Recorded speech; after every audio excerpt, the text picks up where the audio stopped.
Well, I'm Bert Geze, the author of Voices of the Saints. I'll tell you about Katharine Drexel, a saint that Pope John Paul II canonized in the year 2000. She was born in a very wealthy Philadelphia family, the Drexel family. Her dad was a famous banker.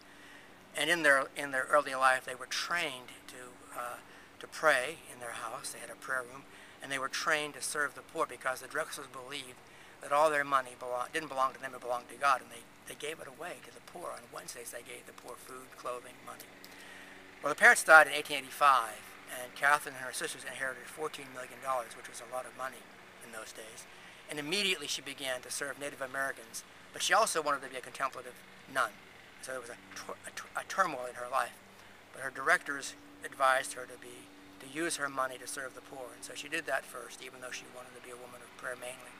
She founded a community of nuns called the Sisters of the Blessed Sacrament, and from the early 1900s until 1935, they founded 150 missions for Native Americans, 12 schools, and 50 schools for blacks, including Xavier University. And throughout her life, she spent as much as $20 million on these services.